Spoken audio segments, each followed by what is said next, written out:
Hi, I'm Bill Doherty, and I want to welcome the viewers to another edition of Bill's Bullpen. Bill's Bullpen is a program that's intended to give the viewers some sense of what's going on locally, both here in Bourne and also in the region. And with me today is my great and good friend, Tommy Cahir, the head of the Cape Cod Regional Transportation Authority.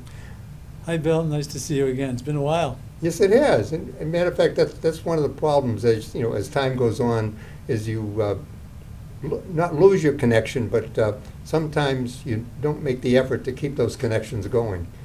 Well, you certainly did a lot during your career as a county commissioner, and all the things you did down in Howard and serving on our RTA board. And I really miss that. well, your fingerprints are all over a lot of the good things that we do. Okay, well, in any case, I think that it's important for people to know, first of all, a lot of people are not aware of how extensive the transportation network is on Cape Cod.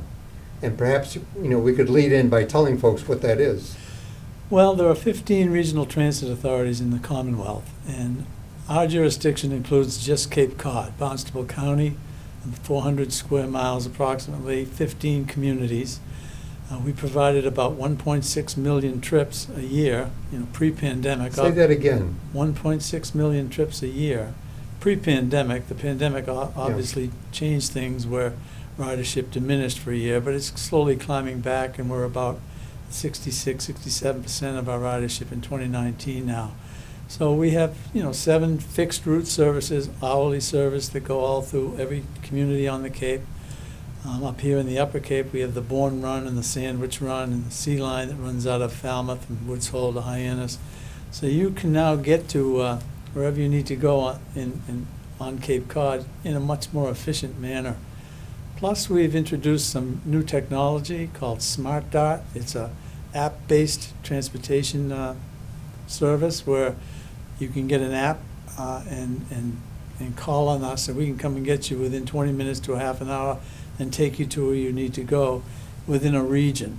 The idea is for short trips, so to get you to our fixed route service so that we'll take you at a longer distance. But we just unveiled that about 8 or 10 months ago, and it's a pilot in Barnstable right now and Yarmouth, but we're going to introduce it in October in Falmouth and Dennis, and hopefully by the end of the year have it all across the Cape, because it's been extremely popular. People are using it, and it really can take cars off the road and be a very efficient manner to get you to where you need to go, appointments and the like. So we've got a lot of things going on, a lot of exciting things happening, and hopefully transportation is going to continue to get better.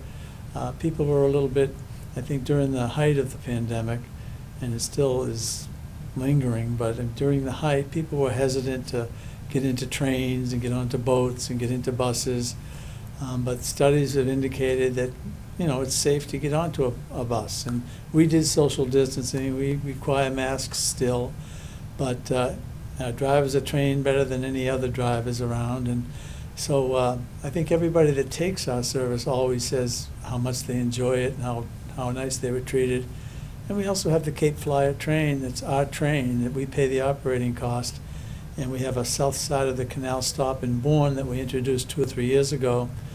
And Where is that stop in Bourne? it's right under the Bourne Bridge. Okay. It's right under the Bourne Bridge. And I've met that train every Friday night for nine years. Every Friday I meet the train and greet the passengers as they get off. And I'm always impressed with the genuine enthusiasm expressed by the riders about not only how the concessionaires were treated, but just the whole experience of the scenic vistas on the way down primarily from Middleborough to the Cape, and then through Sandwich even to Hyannis. So, that's another mode of transportation that has been slow to come back, but our ridership on the Flyer this summer was about 60% of all the previous years, which is exceeded the performance of the commuter rail across the Commonwealth. So, we're doing everything as well as we can do, and we've got great people on my team that expresses enthusiasm every day about making a difference and making positive change and improving transportation, as you well know, being a former board member.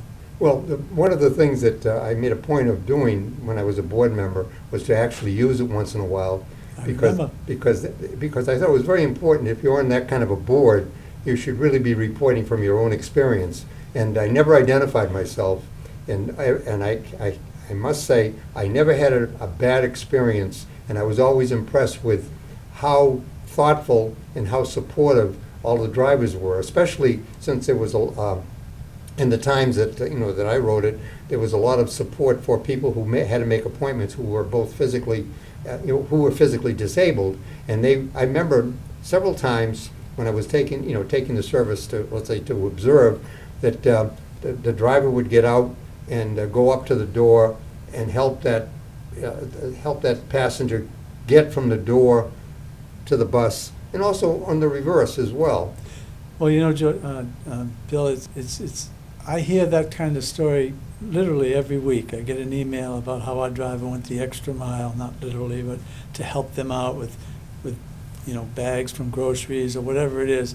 I hear that constantly, and we're recognized in the state, as you might recall. The Secretary of Transportation and others, continue to point to us as being the leader in terms of the RTAs across the Commonwealth and how well we do things, fiscally responsible. Locally we had George Slade, who's a selectman here in the town of Bourne, who was our CFO for a number of years, Mhm. and very, very fiscally prudent, kept us in line, made sure that we invested wisely. And now we have Henry Swiniarski, who succeeded him, who's just as good. But George is also still now a vice chairman of our board, Mhm. and so has been very helpful and provided a lot of input in terms of how we can improve transit within the region of the Upper Cape, and particularly in Bourne and Buzzards Bay, where Buzzards Bay we're doing a lot of really interesting things. Like what? Well, having been in this community for a long time and actually representing Bourne for 14 years in the legislature, I've seen a lot of things change. And, ever since Route 25 came to the Bourne Bridge, Mhm. the village of Buzzards Bay became somewhat blighted. And everybody that ran for any office, selectman, state rep, would say, well, we're going to revitalize Buzzards Yeah, Bay. it's coming back. Well, I'll tell you, I give tremendous credit to many of the leaders in Bourne over the last 7, 8, 10 years, Mhm. because they've slowly but surely really improved that village and done a lot of extraordinary things. And, I've tried to extend the commuter rail from Middleborough to Buzzards Bay, and I think for sure, if the pandemic wasn't here, we would be able to do it now in my conversations with the secretary. But ridership on commuter rail is lower than any other mode. So if we were to introduce that commuter rail today, there probably wouldn't be very good ridership, and it wouldn't reflect well on the effort, although I'm just speaking off the top of my head now from conversations I've had with the secretary. But a lot of the development in Buzzards Bay, the Keystone and the Hampton Inn and a lot of other exciting new development opportunities that have occurred there, are conducive to transit-oriented development, where you can live there and you don't need a vehicle. You can get to our transit services Mhm. very efficiently. We'll come right to your house, pick you up, come right to the building, and we're doing that.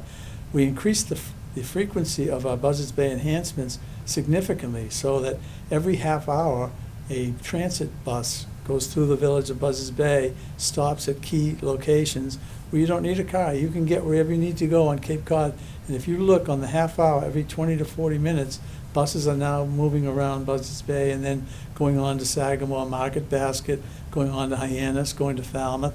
So we've... And Mashpee Commons, And because the bus goes by my house. Yes. In Yes. Katomet, and it's marked, Mashpee Commons. So if I wanted to, I could, go to Mashpee Commons, and of course I could go, if I had the money, I could go to some of those stores there too, Well, you could go anywhere, but another key to the Buzzards Bay effort is the Mass Maritime Academy. You've got 1,600 cadets. The last time I talked to Admiral McDonald, that's a lot of students, and not a majority, but a significant number of those cadets come from the metropolitan Boston area. And if you have commuter rail coming from Boston to the campus, Mhm.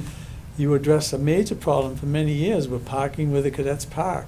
They've talked about building parking garages. Those things are very expensive. But if we had commuter rail, that's one of the arguments that the secretary recognizes as a benefit. So I think eventually we're going to get commuter rail down there, but in the interim, we've enhanced our transit opportunities to let people try our public transportation, get to wherever they need to go on Cape Cod, and you can even connect with GATRA and get anywhere else in the state. We have a hospital bus that goes to 18 Boston hospitals Monday through Friday, starts in Wellfleet, stops in Sagamore. Our Buzzards Bay service meets that bus in Buzzards Bay in Sagamore. So we've got a lot of things going on. We've just invested in having a whole new website done. We did a survey which indicated that most of our patrons, most of our customers look at our website to find out, as everybody does nowadays, they look to see what services are available, how they can benefit from our transit services. And so we went to a California company that's renowned nationally for their transit development of websites. And it's been 3 months we've been working with them. They've flown out here this weekend to take pictures of the summer service, and we're going to have that up and running. Our website already is pretty informative and easy to navigate, but our new website's going to have the bells and whistles, be very simple to understand, know exactly how to get on our buses, what it can do for you. You know, it's all accessible and it's all affordable. As you know, our services are relatively cheap compared to... I think it was like $2 for non-seniors and $1 for seniors. Yeah. Okay, I don't know about transfer services, but there's, when we're speaking about money, I have a Charlie card, and my Charlie card was issued by your office, and I don't know if people are aware of that. And a Charlie card is something that's very helpful when you get up to Boston, and especially if you're a senior and you want to spend some time in Boston. You can take a combination of the service that you offer, connect with either P&B or Peter Pan, get up to Boston, get off in the city, and then use a Charlie card to get around, get around the city itself. So there's really no need of you worrying about going up to Boston. And the last time I parked in Boston for 4 hours, it cost me $60. Yeah. It was, like, what? Yeah, well, that's something I've worked on for over a decade, is having a seamless transfer from Logan Airport to get on the Silver Line, to get on the commuter rail, to get onto an RTA bus, to get onto a steamship ferry. So you get wherever you need to go on the Cape and Islands in a seamless transfer way with a card that doesn't require cash and all the other stuff that you used to use. Let's talk a little bit more about that, because I think the intention was you were going to evolve into being able to use the Charlie card on the RTA. Has that happened yet? Yeah, it does. Yeah, you can transfer now from a commuter rail train right onto our service and use the same. So I can use my Charlie card to get Yeah. on. Okay, I think that's an important thing to know. Yeah. Yeah. And now the other thing on the Charlie card, how can I add money to the Charlie card down here? If you go into Boston, they have the kiosk to do that. But how would you do that down here? Well, right now we're working with MARTA, the Mass Association for the Regional Transit Authorities, to develop a whole new collection system with Scheik & Bachmann. It's a German company, so we're in the process of changing the way some of the things used to occur, and we're doing it a little differently on the Cape. You can reload your card by coming into our office, and Kathy, who kind of runs our office. And she does a wonderful job, by the way. Kathy Jensen is a gift to you. And she is, no question about it. I've worked with her now for 12 years, and she's the best. But she oversees that, and she also oversees the Cape Flyer, all that Cape Flyer marketing and social media activity that you see about the Cape Flyer. So you either go in there, or you can do it on the bus too. If you can reload on the bus too, but we're sort of in the process of changing some things, so you'd have to stay tuned on some of that stuff. Okay, and indeed I will, because the Charlie card, for me, has been a very liberating thing, because my days of driving into Boston, unless somebody puts a gun to my head, are over. I was, when I worked at Boston Edison, I had an Edison car. It was worth everybody's life, to go through Boston traffic to get where you needed to go, and it's gotten worse and worse and worse. Yeah. I think the only safe way to get around in Boston is to get on the T and then walk around, and then to get there to use public transportation. Yeah. So you enjoy what has always been to me, and I was born in Boston, grew up in Boston, a walkable city. Yeah. No, I agree. I mean, obviously the pandemic changed the world and changed transportation considerably, but and I'm confident we're on the way back and seeing some meaningful improvements now. So, we're doing a lot of neat things, but another thing relative to Bourne is the Bourne Rail Trail, which is a very, very, very exciting undertaking that Nathan Robinson and many, many people within the community have volunteered a lot of time and effort to really advance that discussion. And as you know, as a former board member, we're quite innovative at the RTA, and 5 years ago, we reached out to the Federal Transit Administration and said, I don't want to get too technical here, but we're required to report NTD, which is the National Transit Data Information, every year, which comes back to the region in formula funds. So I was sitting around our table one time, and actually John Fuller, who lives in Bourne, was on our staff at the time and was very instrumental in making this happen as well. We wondered whether or not ferries could report their NTD and bring the money back to our region, because we are the designated recipient. So we pushed and made a case, and Congressman Keating helped, and they eventually said, yes, we can, which resulted in a lot more resources coming to Cape Cod. And so now, with the pandemic and 3 different stimulus bills, Carissa, CARES, and ARPA, we were the only RTA in the state that really received a significant amount of stimulus dollars. So I reached out to Secretary Tessler at the state and said, I'm excited about this Bourne project, but I don't want to be dead 10 years before the thing's completed. It's a 4-phase. Yeah, I know. All the transportation stuff I've been involved with takes it's like so long. 8 years to forever to get Right. anything done. And so this four-phase project, going from the canal to Shining Sea in North Falmouth, I thought, well, let's invest some of those stimulus dollars in helping out the state to advance that and expedite it. Secretary, of course, the fact that we're paying for it, FDA instead of the state, I think they were amenable to that. So Secretary Tessler said yes. So as we speak, I communicated with them yesterday, and we will be going up next week to kind of determine how this whole agreement will unfold, because it's rare when somebody else is paying for a bike path that the state should or has been responsible for funding most of it. So it's really... Give us a little idea of where the geography of this bike path, where will it begin, and where will it, you mentioned the Shining Path. And that's, I think that's at was it the junction 151? The county road in North Falmouth, and junction 151, Yeah. So it's 4 phases, and I haven't been directly involved in the whole development in town other than supporting it at town meeting and supporting it everywhere I can. There's been some really incredible leadership in this community from folks, Nathan, I mentioned, George Slade, Dave McPherson, many, many others, and I shouldn't have started naming names because others have done so much. And it goes from the canal, through, Grey Gables, Mashney, and then through Tohoto and up through Katomet, and connects with Shining Sea. But because there's water and bridges and things that have to be concerned, and then there's a whole military concern about requiring a rail trail off the base for some unknown reason, that's kind of required the advocates to have to meander or else run alongside of the rail right away. And so we're in discussions with the state right now to try to see if we can address that too, with the new bridges coming on. At that time, maybe we can build a new rail line off the base to the Sandwich line that's as active already, rather than the North Falmouth line that's hardly ever used. It looks like a jungle in there.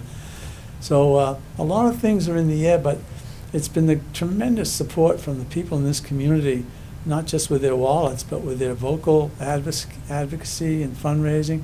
And so we were very excited at the Cape Cod RTA, and I had a conversation with George about that as a he's our assistant chairman, and he said, yeah, gee, maybe we can do something along those lines. So we've advanced that discussion. We haven't really announced much of it because how these things are, Bill.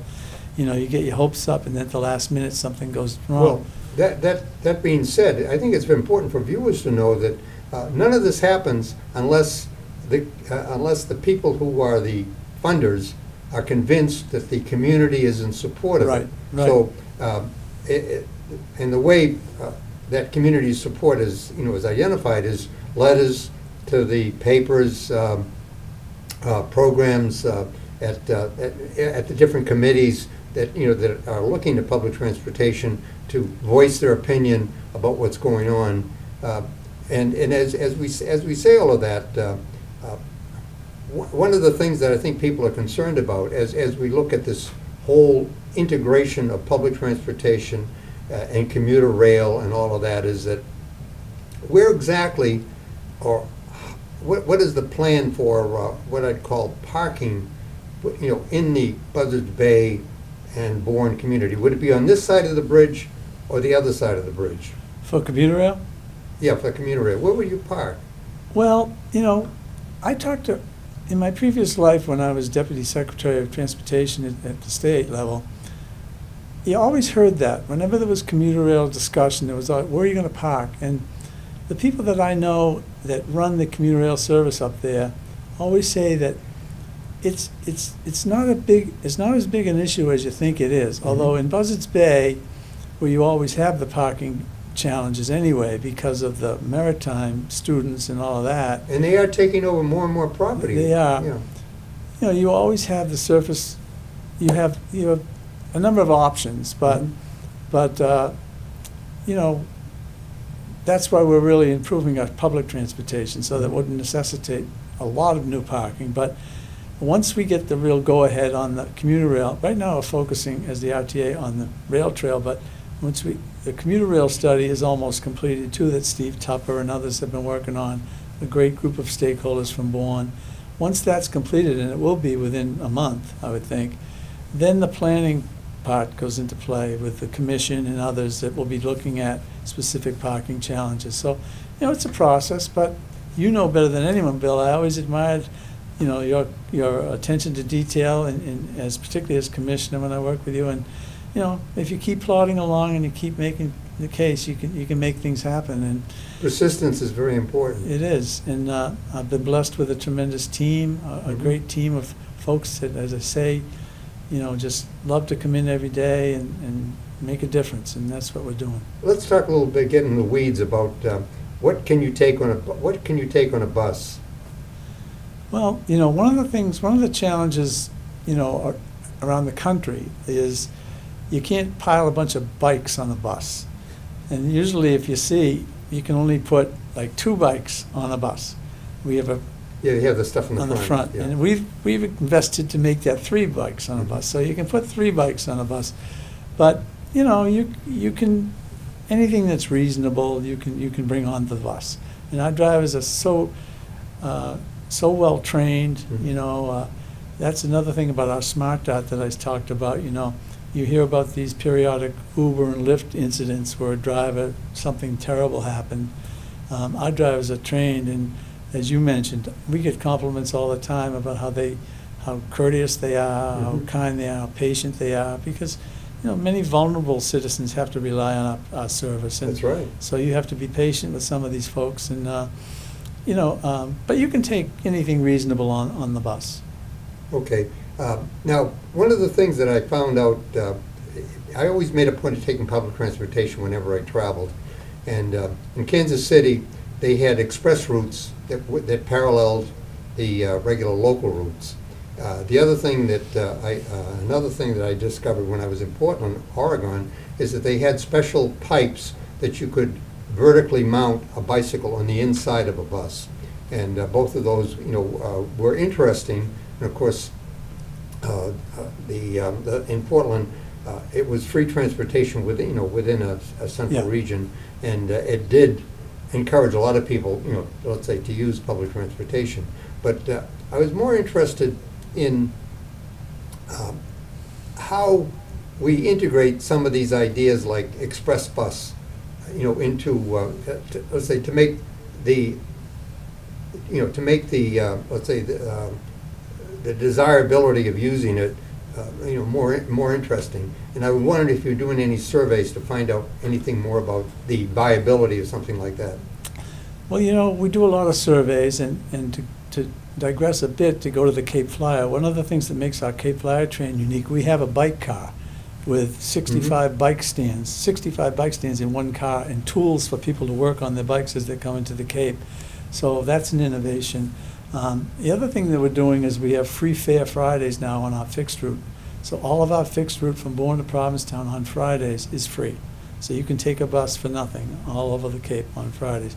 And on Wednesdays, seniors 60 years of age and older can take fixed route for free. So I wanted to get that in before I... Well, I'm glad you said that. Yeah, because those are, we're trying to not only express our gratitude and appreciation to the people that, during the height of the pandemic, were depending on us, and our drivers hung in there and provided that essential service. So we're giving, free fare services.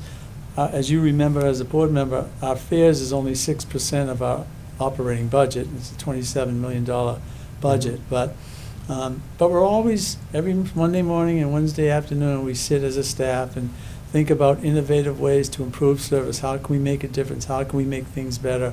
Everybody gives a report on what they're doing, and so I'm very proud of what we've been able to accomplish. And we are focusing on the Upper Cape, not only with the rail trail, but with Buzzards Bay and Sandwich and trips to the Market Basket. You can flag down our buses anywhere on Cape Cod. Just flag us down and we'll stop. Where it's safe. Where it's safe.